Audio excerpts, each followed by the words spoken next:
What if I told you that being intelligent, educated, and successful actually makes you a more attractive target for con artists? That the very traits that have brought you success in life, confidence, quick decision-making, and belief in your own judgment, can be weaponized against you by skilled manipulators? This isn't what most people think about fraud. We imagine con artists targeting the elderly, the desperate, or the gullible. But the truth is far more unsettling. Professional con artists often prefer intelligent, confident victims because they have more to lose, and their own ego makes them easier to manipulate. A successful business person who's never been fooled before is the perfect mark for a sophisticated con because they'll never see it coming. A brilliant academic who prides themselves on rational thinking can be led step by step into an irrational investment because the con artist understands exactly which psychological buttons to push. Today, I'm going to take you inside the mind of professional con artists and reveal the sophisticated psychological techniques they use to separate intelligent people from their money, dignity, and peace of mind. You'll discover why traditional warnings about fraud miss the mark, how cons exploit the very thinking patterns that make people successful, and most importantly, how to recognize these tactics before you become their next victim. By the end of this video, you'll understand why con artists often say their favorite targets are people who think they're too smart to be conned. Before we explore specific techniques, we need to understand what separates professional con artists from ordinary criminals. Con artists aren't desperate people making impulsive choices. They're sophisticated psychologists who study human behavior with the intensity of academic researchers.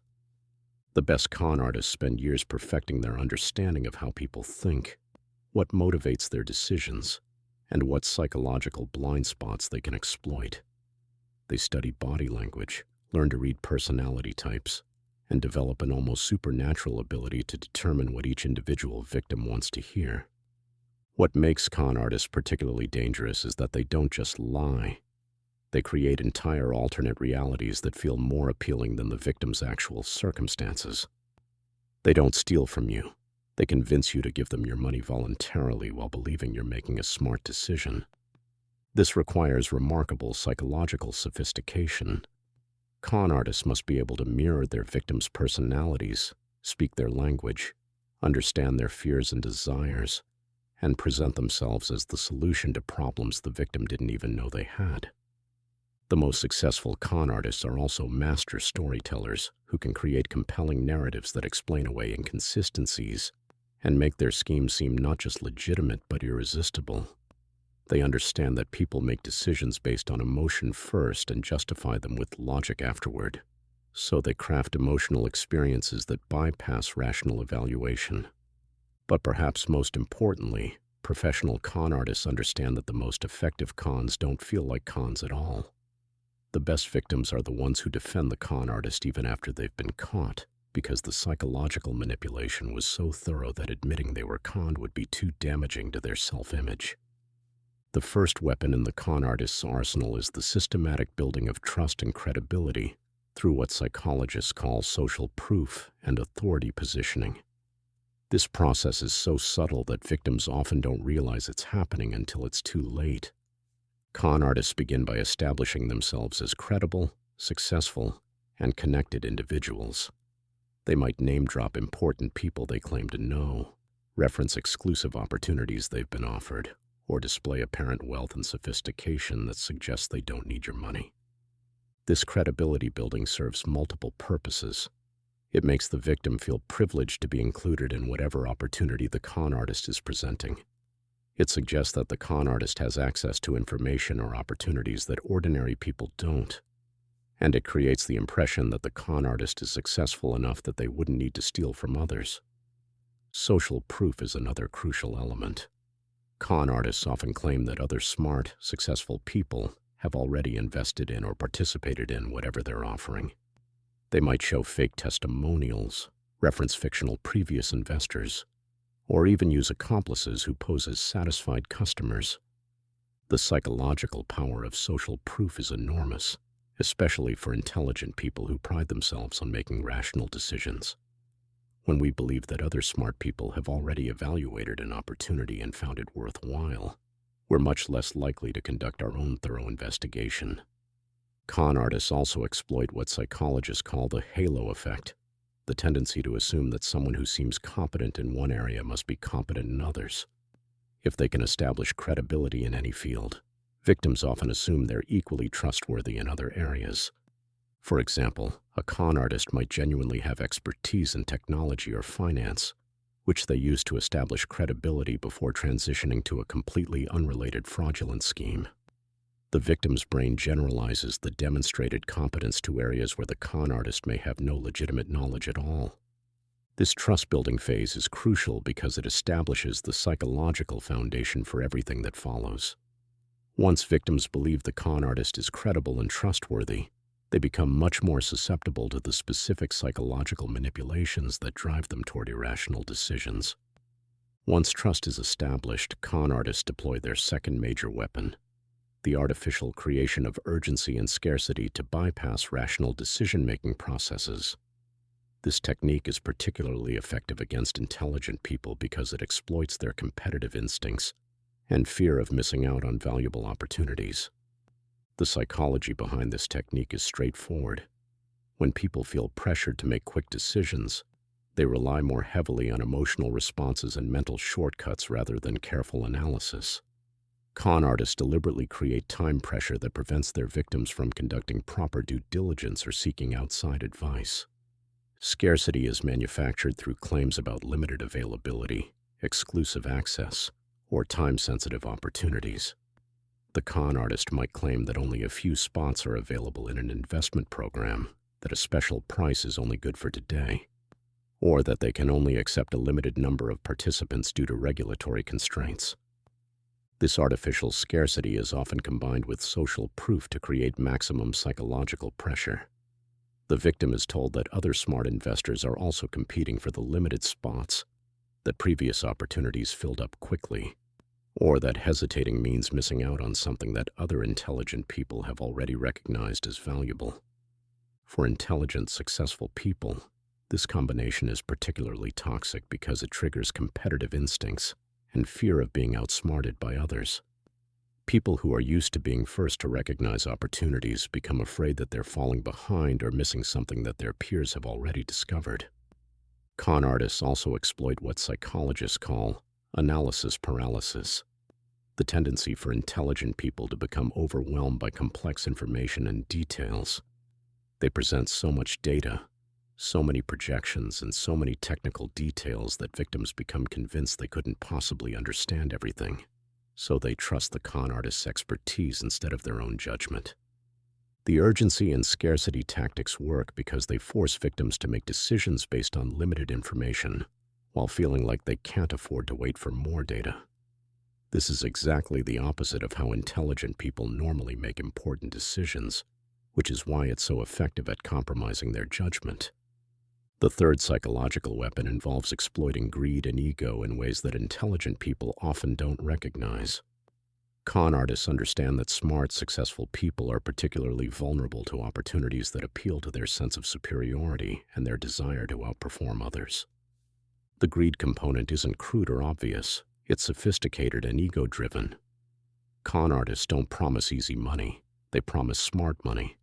They present opportunities that make victims feel clever and superior for recognizing value that others have missed.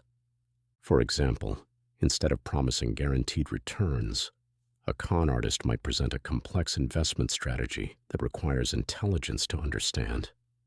They make the victim feel like they're part of an exclusive group of sophisticated investors who are smart enough to appreciate opportunities that ordinary people couldn't comprehend.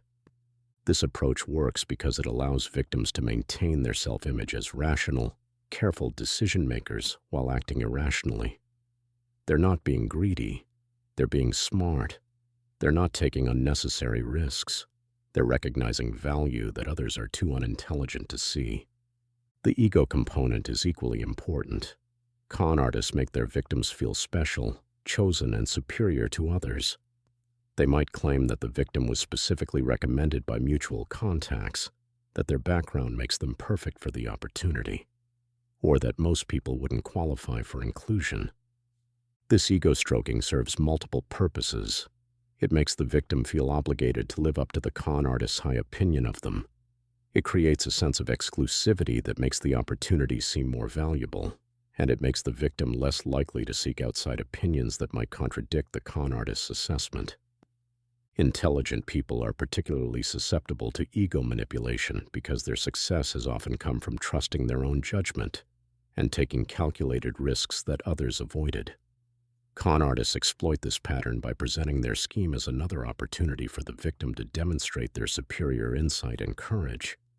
The combination of sophisticated greed appeals and ego manipulation creates a powerful psychological cocktail that can overwhelm even careful decision-making processes. Victims don't feel like they're being greedy or making emotional decisions. They feel like they're making smart, rational choices that reflect their superior judgment and insight. The fourth technique involves the systematic isolation of victims from outside perspectives and reality checks. Con artists understand that intelligent people often have networks of advisors, friends, and family members who might interfere with the manipulation process. This isolation doesn't happen through obvious demands or threats. Instead, con artists create psychological and practical barriers that discourage victims from seeking outside input. They might emphasize the confidential nature of the opportunity, suggest that discussing it with others could jeopardize everyone's position, or imply that most people wouldn't understand the sophisticated concepts involved. Con artists also exploit the victim's ego by suggesting that seeking advice shows lack of confidence or competence. They might say things like, "I assume someone with your background wouldn't need to check with others," or "most people at your level make these decisions independently." Another isolation technique involves creating artificial time pressures that make consultation seem impractical. If the opportunity must be decided immediately, there's no time to consult lawyers, accountants, or other advisors who might raise uncomfortable questions. Con artists may also provide preemptive explanations for why others might not understand or appreciate the opportunity. They'll warn that traditional financial advisors are too conservative, that lawyers don't understand innovative business models, or that family members might be jealous of the victim's success and try to sabotage the opportunity. This isolation is crucial because it prevents reality testing, the process of checking perceptions and decisions against external feedback. Intelligent people are often used to making independent decisions, but even the smartest individuals benefit from outside perspectives when evaluating complex opportunities. The isolation also prevents victims from recognizing patterns that might be obvious to others. A friend or advisor might immediately recognize red flags that the victim has rationalized away, or they might provide information about similar schemes that the victim doesn't know about. By the time victims realize they've been isolated from their support networks, they're often so psychologically invested in the relationship with the con artist that admitting they need outside help feels like admitting failure. The final and most sophisticated technique involves the gradual psychological conditioning that makes victims complicit in their own exploitation.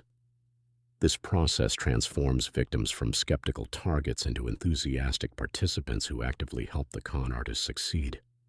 This conditioning begins with small commitments that seem reasonable and low risk. The con artist might ask for minor investments, small favors, or simple information sharing. Each act of compliance is rewarded with positive reinforcement, gratitude, insider information, or special treatment that makes the victim feel valued and appreciated. As the conditioning progresses, the requests gradually increase in significance. The victim might be asked to provide larger investments, recruit others to the opportunity, or take actions that compromise their professional relationships. By this point, the pattern of compliance has become so established that these larger requests feel normal. The psychological principle being exploited is called commitment and consistency, the human tendency to align future actions with previous commitments to maintain psychological coherence. Once victims have made initial investments or commitments, they feel pressure to make additional ones to justify their original decisions. Con artists also use what psychologists call sunk cost fallacy to maintain victim compliance. As victims invest more time, money, and emotional energy in the relationship, abandoning it becomes psychologically more difficult, even when evidence mounts that something is wrong. The conditioning process also involves gradually shifting the victim's identity and self-perception. They begin to see themselves as insider investors, sophisticated risk-takers, or members of an exclusive group. This identity change makes it harder to acknowledge that they've been manipulated because doing so would require abandoning their new self-concept. Perhaps most insidiously, the conditioning makes victims feel responsible for the con artist's success and well-being. They become emotionally invested in the relationship and feel obligated to continue supporting someone who has made them feel special and included. By the final stages of this process, victims often defend the con artist against criticism from others and become active participants in recruiting new victims. They're not just being exploited, they're helping to exploit others while genuinely believing they're offering valuable opportunities. Now that we understand these techniques, let's examine how to protect yourself from sophisticated cons. The key is recognizing that intelligence and success don't provide immunity. They often make you a more attractive target. First, be especially suspicious of opportunities that appeal to your ego or make you feel special and chosen.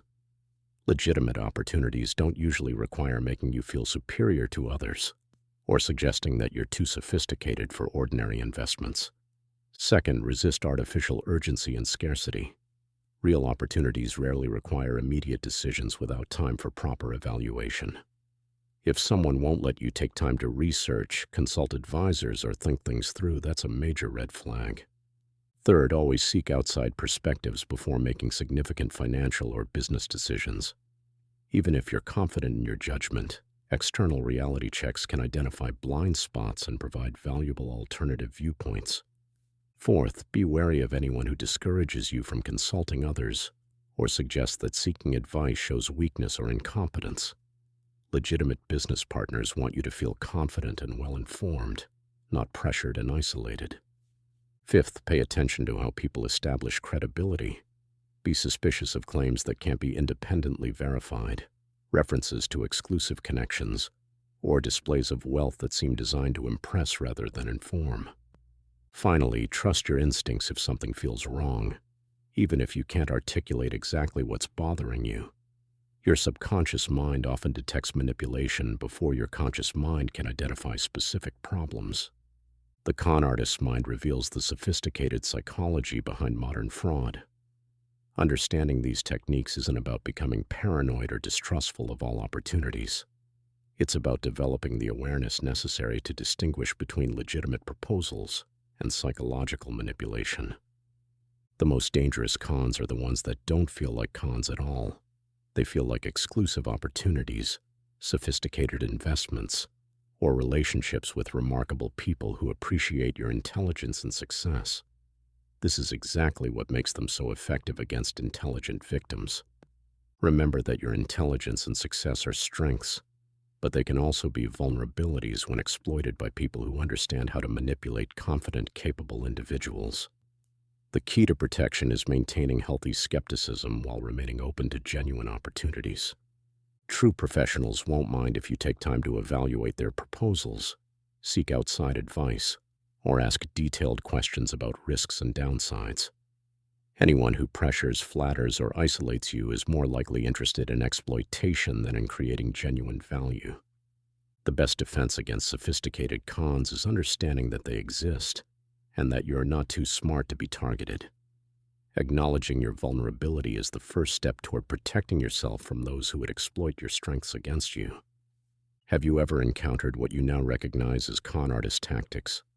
What warning signs do you think intelligent people should watch for? Share your experiences in the comments, and if this video helped you understand the psychology of sophisticated fraud, subscribe for more insights into how the mind can be manipulated and protected.